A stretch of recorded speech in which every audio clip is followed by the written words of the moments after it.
Verset 3.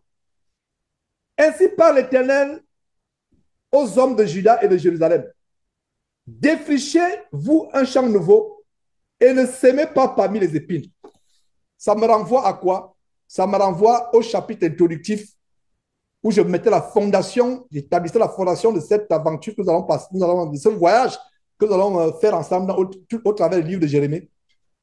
Au chapitre 1 de Jérémie et au verset 10, où Dieu instruit à Jérémie de planter, d'arracher, il a établi Jérémie pour qu'il arrache, qu'il abatte, qu'il ruine, qu'il détruise, qu'il bâtisse et ensuite qu'il plante.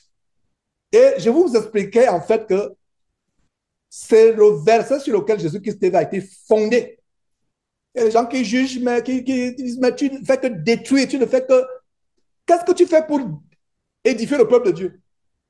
Ceux qui posent la question ne savent pas, ne sont pas au courant de ce que nous faisons ici tous les dimanches. Voilà, ça a planté. On plante. Et c'est la même chose qui est répétée ici. Défrichez-vous un champ nouveau et ne sémez pas parmi les épines. Il y a un enseignement qui a été donné par un des frères parmi nous qui démolissait cet enseignement qu'on utilise comme une excuse. Laissez croître le grain et l'ivraie ensemble. Ils ne comprennent pas. Je pense que si on peut retrouver cet enseignement et le publier, quand Jésus disait laissez croître ensemble le grain et l'ivraie et le bon grain, la Bible ne se contredit pas. Parce que nous voyons ici comment défrichez-vous un champ nouveau et ne sémez pas parmi les épines. Aujourd'hui, il y a des gens qui ont laissé les épines, s'aimer seulement. Que dit la parole de Dieu, la parabole du semeur Jésus? Regardez la parabole du semeur Jésus, du Seigneur Jésus sur la parabole du semeur du Seigneur Jésus. Le semeur qui va s'aimer la parole de Dieu. La semence qui tombe au milieu des épines, elle va croître, mais ensuite les épines vont l'étouffer. Et c'est aussi en contradiction avec ce que Jésus dit, laissez pousser le grain, le bon grain et l'ivraie. L'ivraie, c'est les épines, les ronces, les mauvaises herbes. C'est que les gens n'ont pas compris ce que Jésus entendait par laisser pousser ensemble le bon grain et l'ivraie. Ce verset contredit cela. Jérémie chapitre 1, verset 10 contredit cela. Et surtout, Jérémie chapitre 4, verset 3 qui dit, ne sémez pas parmi les épines. Vous sémez la parole de Dieu au milieu des épines, là où les gens vendent les livres, là où on enseigne qu'on peut divorcer, se marier, on peut avoir du sexe avant le mariage, là où on impose les dîmes. Votre semence sera étouffée par les épines. Le commandement de Dieu, c'est qu'on ne sème pas. Regardez, voilà un cours d'agriculture, d'agronomie. Voilà un cours d'agronomie. Les cultivateurs, les ranchers, les fermiers savent cela. Ils préparent le sol à la semaille. Ils s'assurent qu'il n'y a pas de ronces. Ils s'assurent qu'il n'y a pas des épines. Voilà un cours d'agronomie que nous sommes en train de voir sur la base de ce verset. Maintenant, quand on parle du côté physique, agronomique, on se lève au-delà, on se lève au niveau de la parole de Dieu. Ça signifie quoi?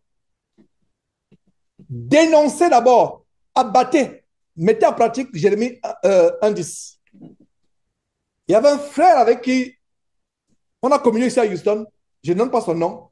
Au début du monde avait ce conflit. Et il a compris par la suite. Il dit non, Georges, concentrons-nous à enseigner. La dénonciation, au début, c'était en 2000, je crois, 12-13. Au début. Mais après, oh là là, lui-même, il est devenu un grand dénonciateur, même s'il ne s'y attelait pas comme moi. Tu ne peux pas dire que je vais donner la parole. C'est ce qu'il lui disait. Tu vas donner la parole, tu vas donner la parole, tu vas donner la parole. Ces gens ne savent pas avec démonstration biblique que tel ou tel ou tel est un faux pasteur. Ta parole, dès qu'il finit d'écouter là, il va aller suivre Kagouka. Dès qu'il finit d'écouter, il va aller suivre, pire encore, le révérend général international de la folie, de la rapine et de l'escroquerie évangélique, Camille Makosso, qui s'est initié récemment à la nécromancie de l'Ouest du Cameroun. Incroyable. Même les ressortissants, les habitants de l'Ouest Cameroun, eux-mêmes, ce n'est pas tout le monde qui est dans ces cercles initiatiques. Ce n'est pas tout le monde. C'est des personnes choisies spécifiques qui remplissent les conditions, mais lui, il est venu s'initier et les gens suivent un tel fou. Ils vont dénoncer ces gens, les exposer, exposer leur doctrine des démons, exposer leurs mauvaises œuvres, les détruire, les arracher, les ruiner. Et ensuite, nous plantons. Donc, ce verset dit quoi? Ne s'aimez pas, défricher un champ nouveau. Première chose, il faut faire quoi? Défricher. Quand on défriche, on fait quoi? On fait quoi quand on défriche? La machette. Pour ceux qui travaillent encore avec la machette. Si c'est au Texas qui savent les ranchs, le gars, il y a les petits caterpillars là, miniatures. Tu vois, ça te broie les épines, les ronces. Ça traverse, vous voyez, en 2 heures de temps. Le gars il t'a nettoyé, en 2 heures de temps, il t'a nettoyé 2 hectares ou 3 hectares de terrain. En 2 heures de temps. Ça broie et ça transforme le. C'est une machine, ça coupe les arbres, ça coupe et ça broie en même temps. Et quand ça broie, il y a une partie qui répand ce que ça a broyé pour fertiliser le sol. C'est agréable de voir comment ces gens travaillent.